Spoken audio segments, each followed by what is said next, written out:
नमस्कार, मैं doctor P M Tripathi, director Vaid ICS Lucknow. आज वैद आईएएस लॉ के चैनल पर आपका बहुत बहुत स्वागत करता हूं। आज मेरे साथ लॉ फील्ड के बहुत ही एमिनेंट फैकल्टी और हमारे गेस्ट डॉक्टर नीतीश तिवारी हैं। डॉक्टर नीतीश तिवारी सर जो हैं, इनका लॉ की फील्ड में 10 साल से भी ज़्यादा पढ़ाने का अनुभव है और आपने लखनऊ यूनिवर्सिटी से ही एलएलबी और एलएलएम करने के बाद कॉन्स्टिट्यूशनल मोरालिटी पर अपना डॉक्टरेट किया और मौजूदा वक्त में लखनऊ में सिटी लॉ कॉलेज के डिपार्टमेंट ऑफ लॉ में हेड ऑफ द डिपार्टमेंट विभागाध्यक्ष के पद पर काम कर रहे हैं और अपने लॉ फैकल्टी में बहुत ही पॉपुलर, बहुत ही सक्सेसफुल, बहुत ही रिस्पेक्टेड फैकल्टी मेंबर के रूप में आपकी खास पहचान है। आज हम डॉक्टर नीतीश तिवारी से जानेंगे लॉ से जुड़े हुए हमारे स्टूडेंट्स के जो मुद्दे हैं, ख़ास तौर से जुडिशल सर्विसेज की तैयारी कैसे करें।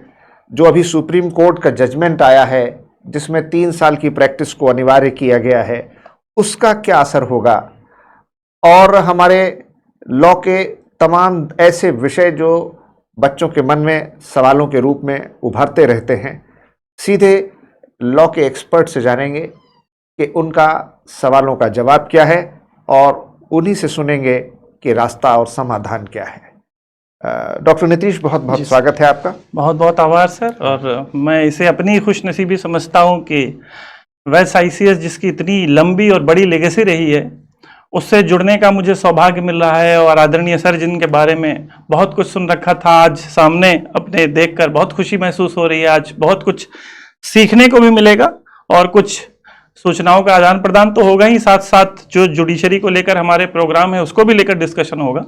लेकिन आज के दिन मुझे ये बहुत गर्व की अनुभूति हो रही है कि इतने बड़े संस्थान से आज जुड़ने का अवसर मिल रहा है। बहुत बहुत स्वागत है आपका। डॉक्टर साहब, पहली चीज़ तो मैं जानना चाहूँगा कि एक स्टूडेंट को, लॉ के स्टूडेंट के लिए बीए एलएलबी का एक कोर्स है 5 इयर्स का, एक है 3 इयर्स का जी, तो दोनों में बेहतर कौन सा है? जो हमारे स्टूडेंट अभी इंटरमीडिएट के बाद अब ग्रेजुएशन की तैयारी करने के बारे में सोच रहे हैं, तो क्या उन्हें ग्रेजुएशन के बाद 3 इयर्स कोर्स में जाना चाहिए या उनको 10+2 के बाद 5 ईयर कोर्स में जाना चाहिए? देखिए सर, जैसा आप जानते हैं कि शुरुआत में तो जो एलएलबी पाठ्यक्रम डिजाइन किया गया था वो यह सोचकर किया गया था कि ग्रेजुएशन के बाद आप एलएलबी कर सकेंगे। लेकिन उत्तरोत्तर काल में ऐसा महसूस किया गया कि लॉ के क्षेत्र में भी स्पेशलाइजेशन की ज़रूरत है और इस कोर्स को और बड़ा करने की ज़रूरत है, ताकि थ्योरेटिकल नॉलेज के साथ साथ एक स्टूडेंट प्रैक्टिकल नॉलेज भी गेन कर सके। बिल्कुल ठीक बात है। तो 5 ईयर लॉ इस मकसद से आया था कि एक बच्चा इंटर करने के बाद उसके लिए उसका गोल सामने दिखाई दे और लॉ को लेकर वो गंभीरता ग्रेजुएशन के स्तर पर ही आ जाए, जो उसको ग्रेजुएशन के बाद एक किंग करते हुए विमूढ़ता आ जाती है। एक समझ में नहीं आता है कि चौराहे पर मुझे किस लाइन में जाना चाहिए, किस लाइन में नहीं जाना चाहिए। लॉ 5 ईयर के आने से ये हुआ है कि as a professional course law evolve हुआ है, बेहतर हुआ है और आज की डेट में डिमांड काफी बढ़ी है। बिल्कुल। लेकिन इसके बावजूद 3 ईयर कोर्स की अपनी गरिमा है, अपनी पहचान है। बिल्कुल। तमाम बड़ी यूनिवर्सिटीज हैं जहां 3 ईयर कोर्स करके भी लोग बड़े बड़े लॉ से जुड़े हुए पदों पर पहुंचे हैं। और उन्होंने ये साबित किया है कि 3 साल या 5 साल उतना फर्क नहीं देता है। अगर आपकी डिटर्मिनेशन, आपका जज्बा, लॉ के प्रति आपका समर्पण और आपका पैशन अगर लॉ के प्रति है, तो आप 3 साल के भी कोर्स में कुछ ना कुछ बेहतर कर सकते हैं। बहुत बढ़िया आपने कहा कि लॉ के लिए अगर आपका जज्बा है, डिटर्मिनेशन है, पैशन है, तो इससे फर्क नहीं पड़ता कि आप 3 ईयर कोर्स ज्वाइन करते हैं कि आप 5 ईयर करते हैं। लेकिन हाँ, जरूर जैसे इंटरमीडिएट के बाद आदमी मेडिकल की फील्ड में जाता है, डॉक्टर बनना चाहता है, अगर इंजीनियरिंग की फील्ड में जाता है, उसी तरीके से लॉ की भी फील्ड एक उसके लिए इंटरमीडिएट के बाद नया रास्ता देती है। जी बिल्कुल। लॉ के स्टूडेंट के तौर पर क्या क्या करियर ऑप्शंस एक स्टूडेंट को मिल सकते हैं? जी, अगर हम करियर की बात करें तो परंपरागत रूप से तो लॉ को, करियर को लेकर 2-3 ऐसे फील्ड्स हैं जिसको लेकर मुझे लगता है सभी लोग जिससे वाकिफ हैं कि एज अ करियर आप एडवोकेट बन सकते हैं, आप एक वकील के रूप में प्रैक्टिसिंग लॉयर हो सकते हैं। साथ ही साथ आप सिविल जज जो पीसीएसजे की परीक्षा है, प्रोविंशियल सिविल सर्विसेज जुडिशियल, आप उसमें जा सकते हैं। ये दो ऐसे क्षेत्र हैं जिसके बारे में आम व्यक्ति भी जानता है कि लॉ करने के बाद ये दो स्कोप हमारे सामने आएंगे। लेकिन इसके साथ साथ जैसे जैसे law as a career growth हुआ है और जैसे जैसे हमारे देश में भी आप देखेंगे जिसको कहते हैं एलपीजी का काल आया है, ग्लोबलाइजेशन, लिबरलाइजेशन, तो उसके बाद प्राइवेट सेक्टर्स में भी लॉ को लेकर तमाम अपॉर्चुनिटीज बढ़ी हैं। कॉर्पोरेट सेक्टर के आने के बाद, फॉर्म्स के आने के बाद एक बहुत बड़ा कैनवस जिसको कहते हैं वो लॉ को लेकर सर खुला है। मैं तो देखता हूं कि ऐसा कोई बड़ा ऑर्गेनाइजेशन नहीं है जी जहां पर लॉ ऑफिसर या लीगल एडवाइजर की जगह ना हो। बिल्कुल सर, बिल्कुल सर। तो ये हमें आज की सीबीआई में पब्लिक प्रोसिक्यूटर, एनआईए में पब्लिक प्रोसिक्यूटर, जी जी जी, और इसके साथ साथ एकेडमिक्स में तो अपॉर्चुनिटी है ही। बिल्कुल। जो ये मल्टीनेशनल और अब हमारे देश में जो लीगल फर्म्स हैं, लॉ फर्म्स हैं, मर्केंटाइल लॉ है, इंटेलेक्चुअल प्रॉपर्टी लॉ है जी, ऐसे तमाम इशू एरियाज हैं, नए ओपनिंग एरियाज हैं जहां लॉ बड़ी तेजी से इवॉल्व कर रहा है। जी बिल्कुल, आपने सही फरमाया कि कई एरिया ऑफ स्पेशलाइजेशन आए हैं हमारे सामने। जैसे आपने कहा कि इंटेलेक्चुअल आईपीआर एक बहुत अच्छा प्लेटफॉर्म है अगर उसमें आपको एक्सपर्टीज हो जाए। एक बहुत अच्छा प्लेटफॉर्म है एडीआर का, अल्टरनेट डिस्प्यूट रेजोल्यूशन का। साथ ही साथ अगर किसी ने जीएसटी में दक्षता हासिल की है और साथ साथ लॉ किया है तो उसके लिए भी, अगर वकालत के रूप में भी वो कर रहा है तो एक स्पेशलाइजेशन होने की वजह से उसके पास आज की डेट में भी काम की कमी नहीं होती। टैक्स लॉयर, टैक्स कंसल्टेंट अपने आप में एक अलग फील्ड है। जी ठीक कह रहे हैं आप। और साथ ही साथ सर एक आपने अब एक पोस्ट का नाम लिया, अभियोजन अधिकारी के पद। ये ऐसे पद हैं जो निरंतर, जिसकी वैकेंसीज, जिसकी अधिसूचनाएं पीसीजे की तरह ही आते रहती हैं और इसको लेकर उतनी शायद जानकारी या उतनी जागरूकता लोगों तक ना हो।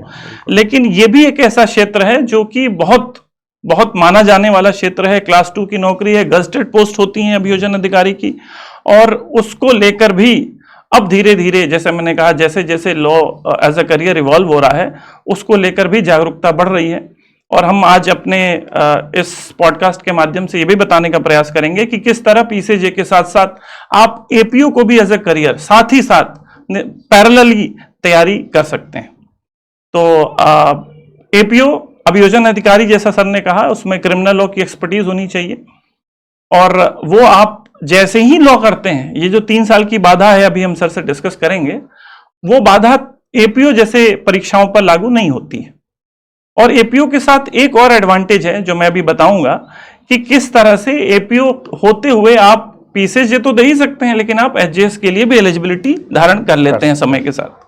डॉक्टर साहब, मेरा एक बड़ा महत्वपूर्ण सवाल है आपसे। जी। अभी हाल में ऑनरेबल सुप्रीम कोर्ट ने एक जजमेंट दिया जी, और उसमें कहा कि अब पीसीएसजे के लिए हर कैंडिडेट को एलएलबी डिग्री हासिल करने के बाद कम से कम 3 साल एक लॉयर के रूप में एक्टिव प्रैक्टिस करना जरूरी है जी। तो हमारे जो बच्चे पिछले कुछ सालों से तैयारी कर रहे थे जी, उनकी तैयारी को एक झटका लगा, एक पॉज, एक विराम, एक अल्प विराम तो कम से कम आ ही गया। बिल्कुल। और जो हमारे और अभ्यर्थी या प्रत्याशा में थे कि हम जैसे ही लॉ ग्रेजुएशन कंप्लीट करेंगे हम तुरंत अगली वैकेंसी जैसे ही आएगी हम बैठेंगे, तो ये जो पीसीएसजे में लॉ करने के बाद 3 साल की प्रैक्टिस का जजमेंट आया जी, इसको आप किस नजरिए से देखते हैं और इसके क्या पॉजिटिव या निगेटिव इम्पैक्ट हैं? जी सर, जहां तक इस जजमेंट का सवाल है तो ये तो जरूर मानना होगा कि एक बार की जब फैसला आया था मई में, तो तमाम प्रतियोगी परीक्षार्थी जो थे, जो कि न्यायिक सेवा से जुड़े हुए थे, उनको एक झटका तो जरूर महसूस हुआ। और खासतौर से वो विद्यार्थी जो लॉ कंप्लीट करने के कगार पर थे, जो 9 सेमेस्टर 10 सेमेस्टर अगर 5 ईयर कोर्स की बात करें या 5th या 6th सेमेस्टर अगर 3 ईयर कोर्स की बात करें, बिल्कुल। तो उनके लिए वाकई ये झटका देने वाला खबर रहा कि कहीं ना कहीं उनके मन में जरूर ये महत्वाकांक्षा रही होगी या आकांक्षा रही होगी, ये चाह रही होगी कि जैसे ही मैं अपनी एलएलबी की कोर्स पूरा करता हूं वैसे ही अगर कोई वैकेंसी आएगी तो मैं उसके लिए एलिजिबिलिटी धारण कर लूंगा। बिल्कुल, खासतौर से पीसीजे की बात जो है। लेकिन इस डिसीजन ने क्या किया है, इस डिसीजन ने वापस जो 2002 के पहले जो स्थिति थी, सिटी कमीशन के रिकमेंडेशन के बाद, रिकमेंडेशन में यह कहा गया था कि चूंकि हमें जिस तरह के क्वालिटेटिव स्टूडेंट्स चाहिए, जिस तरह के स्टूडेंट्स हमें चाहिए, वो शायद हमें प्रैक्टिस रूल की वजह से नहीं मिल पा रहे हैं और इसलिए ये 3 ईयर रूल को बंद किया गया था। और कहा गया था कि हमें ये रूल, जो मैंडेटरी रूल है 3 ईयर प्रैक्टिस का, वो लागू नहीं रखना चाहिए, ताकि अधिक से अधिक टैलेंटेड स्टूडेंट्स को हम जगह दे सकें। जो बिल्कुल फ्रेशर होता है, एलएलबी करके आता है, उसके मन में एक अलग लेवल का मोटिवेशन होता है, उसकी तैयारी, उसकी लगन। तो हमें 3 साल का नियम बनाकर ये बाधा नहीं देनी चाहिए। तो 2002 में ऐसी व्यवस्था लागू की गई, और पिछले 23 सालों के अनुभवों के बाद, हो सकता है उसको लेकर हमारे अपने अपने मत हो सकता है मुझसे सहमत हो, ना सहमत हो, लेकिन यथास्थिति तो यही है कि सुप्रीम कोर्ट के निर्णय आने के बाद 3 साल की व्यवस्था दोबारा बहाल हो गई। दोबारा मैं इसलिए कह रहा हूं क्योंकि पहले सेठी कमीशन के रिकमेंडेशन से पहले भी 3 साल की व्यवस्था थी, 2002 तक। जी, 2002 तक जी। तो ये आने के बाद, जैसा मैंने कहा कि ऐसे स्टूडेंट्स को गहरा धक्का लगा है। लेकिन साथ ही साथ, जैसा मैंने कहा कि अगर एक तरफ का दरवाजा बंद होता है तो कई सारे दरवाजे खुल जाते हैं। बिल्कुल ठीक है। शायद वो स्टूडेंट जिसने अपने करियर में सिर्फ पीसीजे को लक्ष्य बना रखा था, आज इस निर्णय के बाद उसको बहुत सारे ऐसे विकल्प नजर आने लगे होंगे जो शायद उसने पहले नहीं सोच रखा था। तो कई बार जिसको कहते हैं कि निगेटिविटी में भी पॉजिटिविटी किस तरह से ढूंढें, तो इस निर्णय के बाद कई सारी ऐसी परीक्षाओं को लेकर अब समझ विकसित हुई है, या उस तरफ स्टूडेंट्स ध्यान देने लगे हैं जिसको पर शायद उतना ध्यान नहीं देते थे। ठीक है। जैसे कि सर, अगर हम एलएलएम की बात करें, हायर स्टडीज के लिए अब स्टूडेंट्स के अंदर एक आप कहते हैं चाह विकसित हुई है। बहुत सारे स्टूडेंट्स एलएलएम में एनरोल होने लगे हैं। ठीक बात। और उनको कहीं ना कहीं एज अ करियर एक अच्छा विकल्प दिखाई दे रहा है कि मैं एलएलएम करता रहूं और साथ ही साथ मेरी तैयारी भी चलती रही। बिल्कुल। दूसरा एक बहुत अच्छा ऑप्शन एज ए करियर, जैसा मैंने पहले भी अभी जिक्र किया था, वो है अभियोजन अधिकारी का पद। अभियोजन अधिकारी का पद एक ऐसा पद है, जैसा मैंने कहा, जो कि बहुत सम्मानित पद है, क्लास 2 की पोस्ट है, गजेटेड पोस्ट है, और आपको सरकार के एक बहुत अहम हिस्से, जिसको एग्जीक्यूटिव कहते हैं, उसका पार्ट बनने का मौका मिलता है। बिल्कुल ठीक। और अभियोजन अधिकारी के तौर पर आप जानते हैं कि स्टेट के प्रतिनिधि के तौर पर आप किसी केस की पैरवी करते हैं क्रिमिनल मामलों में, और असिस्टेंट प्रोसिक्यूशन ऑफिसर अगर यूपी की बात करें, और कहीं कहीं इसको असिस्टेंट पब्लिक प्रोसिक्यूटर कहते हैं, एपीपी, कहीं कहीं एपीओ कहते हैं, कहीं कहीं एडीए कहते हैं, कहीं कहीं एडीपीओ के भी नाम से ये पद जाना जाता है। तो इसके लिए आपको किसी भी तरह की एक्सपीरियंस की जरूरत नहीं है। अभी हाल में ही कुछ राज्यों ने नोटिफिकेशन जारी की है, चाहे वो झारखंड हो, उत्तराखंड में भी आने वाला है, बिहार को लेकर भी सूचनाएं आ रही हैं, और उत्तर प्रदेश में भी बहुत जल्द अभियोजन अधिकारी के पद आपके सामने नजर आएंगे। तो एज अ करियर एक बहुत अच्छा ऑप्शन मैं सर देखता हूं, खासतौर से उन लोगों के लिए जो न्यायिक सेवा परीक्षा के लिए लगे हुए थे, परिश्रम कर रहे थे, और 3 साल के नियम आने के बाद एक अड़चन सी उनके सामने आ गई है कि वो अब फिलहाल तो 3 साल अगर रजिस्ट्रेशन के बाद प्रैक्टिस करेंगे तो ही एलिजिबल हो पाएंगे। तो अभियोजन अधिकारी सीधे दे सकते हैं, एपीओ सर सीधे दे सकते हैं, और एपीओ में आने के सर एपीओ में क्वालिफाई कर लेते हैं, उसके बाद पीसीएसजे भी दे सकते हैं। जी, मैं यही कहने वाला था कि एपीओ में आने के बाद जी इसके जो अतिरिक्त लाभ हैं शायद वो पीसीएसजे में भी उपलब्ध ना हो। एपीओ बनने के बाद, जैसा सर ने कहा, आप पीसीएसजे की एलिजिबिलिटी तो रखेंगे ही, क्योंकि एपीओ आपका ब्रेक इन प्रैक्टिस नहीं है, you are considered as an advocate. जब आप एपीओ भी बनते हैं तो आपकी प्रैक्टिस कंटिन्यू रहती है, ब्रेक इन प्रैक्टिस नहीं होता है, और उस प्रैक्टिस के आधार पर आप पीसीएसजे में भी एलिजिबल हो सकते हैं। साथ ही साथ एक पद होता है सेंट्रल लेवल पर, अगर सीबीआई की बात करें सर, एनआईए की बात करें, ईडी की बात करें, तो एक पद होता है अभियोजन अधिकारी का, जिसको कहते हैं पब्लिक प्रोसिक्यूटर, जो कि उससे सीनियर पोस्ट होती है। पब्लिक प्रोसिक्यूटर में मिनिमम 7 इयर्स एक्सपीरियंस माना जाता है। तो अगर आप एपीओ रहते हुए 7 साल की अनुभव अगर हासिल कर लेते हैं, तो आप सीधे सीबीआई या एनआईए के पब्लिक प्रोसिक्यूटर के एग्जाम्स में भी आप शामिल हो सकते हैं। बिल्कुल ठीक। ये शायद पीसीजे में संभव नहीं था। और दूसरा एक लाभ एपीओ का है, वो ये है कि आप एपीओ रहते हुए एचजेएस की परीक्षा में भी शामिल हो सकते हैं। ये बहुत बड़ा एडवांटेज। जी सर, जो कि पीसीएसजे के स्टूडेंट को ये लाभ नहीं मिलेगा। तो एपीओ रहते हुए अगर आपने 35 वर्ष की आयु पूरी कर ली है और 7 साल का अनुभव ले लिया है, तो आप एचजेएस में आ सकते हैं। और एचजेएस में आने का मतलब आप जानते हैं कि आप हाई कोर्ट लेवल तक जाने की संभावनाएं बहुत। बिल्कुल, अगर आप 35, 36, 37 साल में अगर आप अतिरिक्त सेशन जज के पद पर आते हैं, तो इसमें कोई दो राय है ही नहीं कि आपको हाई कोर्ट पर जाने से कोई रोक सके। तो एक पीसीएसजे की तैयारी करने वाले स्टूडेंट्स को सबको ये बात कहनी है कि आप लोग के सामने तमाम राज्यों में बहुत जल्द ही एपीओ को लेकर नोटिफिकेशंस आने वाले हैं और सिलेबस भी बहुत हद तक दोनों का जो सिलेबस है, चाहे पीसीजे की बात करें चाहे एपीओ की बात करें, जहां तक मेजर लॉस की बात है वो पीसीजे में भी जैसे आते रहे थे वैसे ही एपीओ में भी आते रहेंगे। तो आपको तैयारी ठीक वैसे ही अपनी निरंतर गति प्रदान करते रहना है। तैयारी मन के साथ मन लगा के करनी है। साथ ही साथ एक काम आप करेंगे, जो जिन लोगों ने अभी अभी एलएलबी पूरा किया है वो जल्द से जल्द अपना रजिस्ट्रेशन भी करा लें ताकि पीसीएसजे के लिए जो आपकी एलिजिबिलिटी हो सकती है वो भी पूरी होती रहे। बहुत सही कहा आपने डॉक्टर साहब। जी सर। अब मैं आपसे एक ये भी सवाल जानना चाहता हूँ जी सर। कि अगर मैं पीसीएसजे की तैयारी कर रहा हूँ, एक स्टूडेंट हूँ, लॉ कंप्लीट कर लिया है मैंने या जी, कंप्लीट होने वाला जी। है, तो एपीओ की तैयारी करने के लिए और पीसीएसजे की तैयारी करने के लिए जी। क्या दोनों में कुछ फर्क है, कुछ अंतर है, जी। कुछ पेपर्स में कुछ, या अगर मैं एपीओ की तैयारी कर रहा हूं तो पीसीएसजे थोड़ा आसान होगा, या पीसीएसजे की तैयारी कर रहा हूं तो एपीओ के लिए आसान होगा, जी। या मैं अलग अलग तैयारी करूं? मैं नहीं समझ जी, पा रहा हूं। जी, एक लॉ के जी, स्टूडेंट जी, के जी, नाते जी, मुझे जी, बताएं जी, क्या जी, करना जी चाहिए। जी जी ये भी एक ऐसा सवाल है जो कई विद्यार्थियों के मन में रहता है, जो आपने पूछा है कि अगर आप एपीओ की तैयारी करने जाते हैं तो क्या पीसीएसजे की तैयारी में कोई बाधा तो नहीं उत्पन्न हो जाएगी, और अगर मैं एपीओ की तैयारी करता हूं तो किस हद तक पीसीएसजे भी कवर हो पाएगा। जी। तो इसका कोई एक उत्तर नहीं है। उसका रीजन ये है, उसका कारण ये है कि हर राज्य की अपनी अपनी अभियोजन अधिकारी की परीक्षाएं होती हैं और अपना अपना सिलेबस है। लेकिन एक बात जो गौर करने लायक है, जो उल्लेखनीय है, वो ये है कि जो मेजर लॉज हैं जिसको आप खास तौर से आपने एलएलबी के कोर्स में भी पढ़ा होगा, जैसे हम संविधान की बात कर लें, जी। जैसे हम मेजर क्रिमिनल लॉज की बात कर रहे हैं, क्योंकि अभियोजन अधिकारी का पद है। अभियोजन अधिकारी, जैसे अभी सर से बात हो रही थी कि आपराधिक मामलों में सरकार की तरफ से पैरवी करने वाले सरकारी वकील होते हैं, तो आपको क्रिमिनल लॉज तो पढ़ना ही पढ़ना है एपीओ में। ठीक बात। पीसीएसजे में फर्क थोड़ा सा ये आ जाता है कि कुछ अतिरिक्त सिविल लॉज की भी पढ़ाई करनी पड़ती है। एपीओ में शायद अपेक्षाकृत, अगर हम यूपी के खास तौर से बात करें तो अपेक्षाकृत सिलेबस छोटा है लेकिन स्पेसिफाइड है। एपीओ की परीक्षा में फायदा यह है कि आपको पहले से पता है कितने नंबर की किस विषय में कितने नंबर के क्वेश्चन आने वाले हैं, खासतौर से यूपी की बात करें।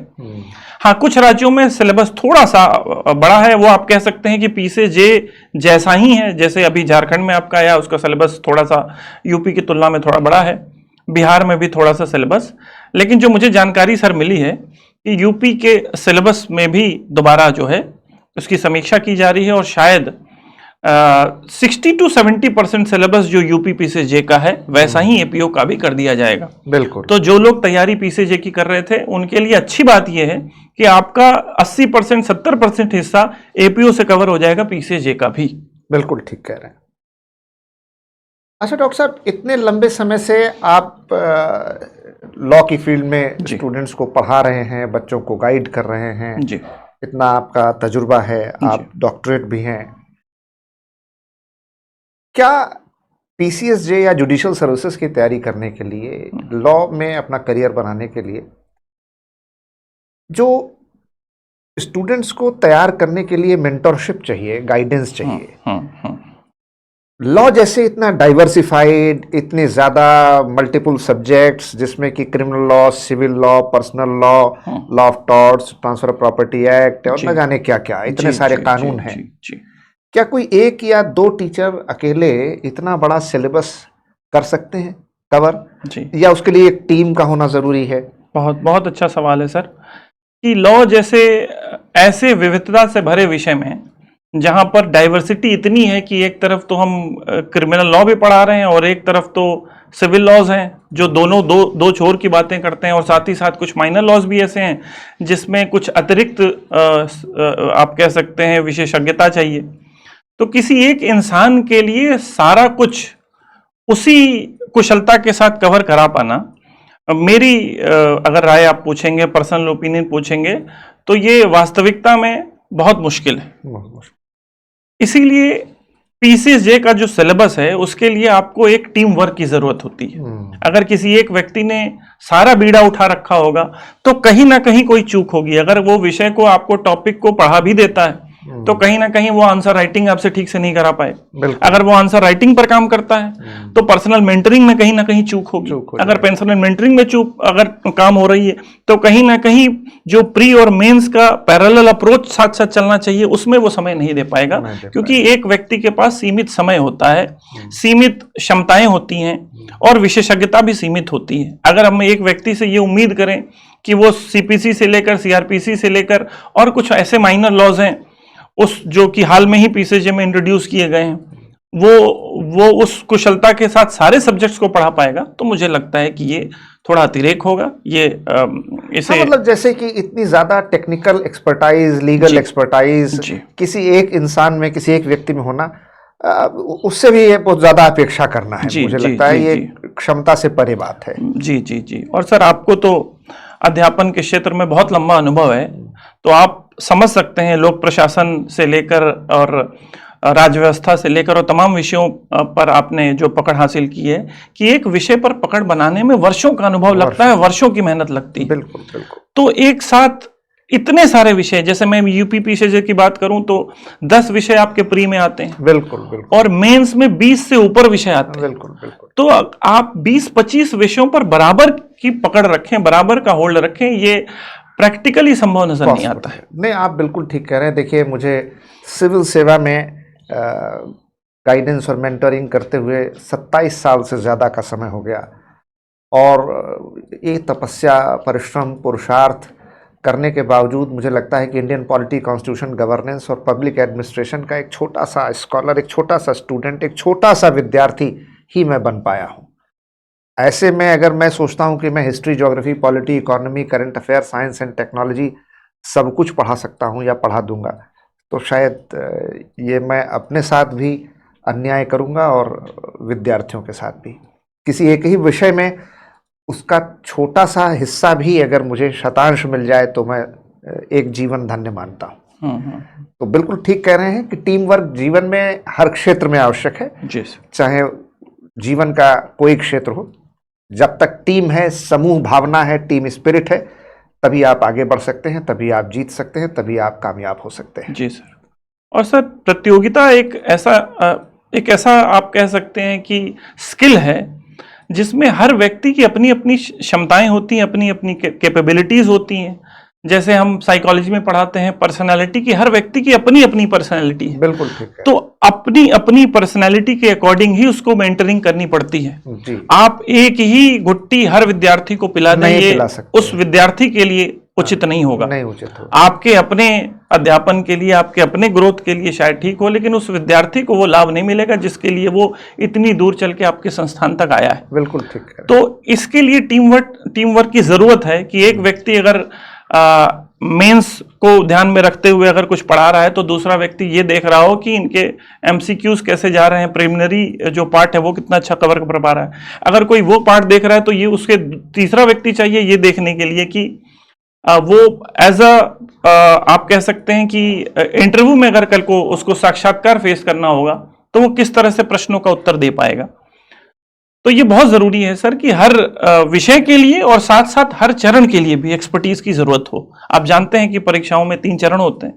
प्रारंभिक परीक्षाएं की अपनी रिक्वायरमेंट है। बहुत सारे हमारे स्टूडेंट्स ऐसे हैं जो प्री तो निकाल लेते हैं, लेकिन वो कहते हैं सर मुझे मैंने 10 मेंस दिए हैं या मैंने 12 मेंस दिए हैं या मैं प्री तो हमेशा निकाल लेता हूँ, प्री में मेरा कट ऑफ से सर 30 नंबर ज्यादा जाते हैं, 40 नंबर ज्यादा जाते हैं, लेकिन मैं मेंस में कुछ हासिल नहीं कर पा रहा हूँ जैसा मुझे अंक जैसे आने चाहिए, और कोचिंग में भी उस तरह की मुझे हेल्प नहीं मिल पाती है। मेरे कॉलेज में कई सारे स्टूडेंट्स का ये कहना है। तो वहां पर वो स्टूडेंट स्पेसिफिक काम नहीं हो पा रहा है सर उस संस्थाओं में, जहां लड़का बार बार प्री में तो सफल हो रहा है लेकिन जो आंसर राइटिंग है उस पर काम नहीं हो रहा है। एक ही, जैसे भेड़ चाल कहते हैं कि एक ही लाठी से सबको हाँक देना, ये मुझे लगता है कि उस विद्यार्थी के लिए उचित नहीं होता है। तो ये बहुत जरूरी है कि उसको समय समय पर उसकी समीक्षा की जानी चाहिए, और ये टीम वर्क से ही संभव हो पाएगा, अथवा कहीं ना कहीं वो चूक होगी। डॉक्टर नीतीश ने अपना कीमती वक्त दिया और हमारे स्टूडेंट्स को इस पॉडकास्ट के जरिए लॉ से जुड़ी हुई तमाम उनके मन में जो सवालात थे उनके जवाब देने की कोशिश की। जैसा कि आप जानते हैं, वैद ICS लॉ और वैद आईसीएस इंस्टीट्यूट 1988 से अब तक लगातार आईएएस, पीसीएस और जुडिशियल सर्विसेज में स्टूडेंट्स को बहुत शानदार और सफलतापूर्व तरीके से गाइडेंस देता चला आ रहा है।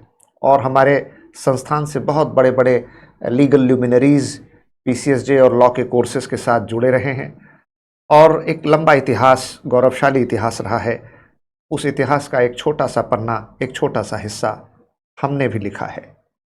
देखते रहिए हमारा प्रोग्राम और शेयर कीजिए, सब्सक्राइब कीजिए, लाइक ज़रूर कीजिए।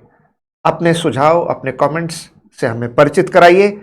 हम आपकी जिज्ञासा, आपके सवालों के जवाब, आपके शंकाओं के समाधान लेकर के फिर से हाजिर होंगे। देखते रहें हमारा पॉडकास्ट, हमारा चैनल वैद आईसीएस लॉ। बहुत बहुत धन्यवाद।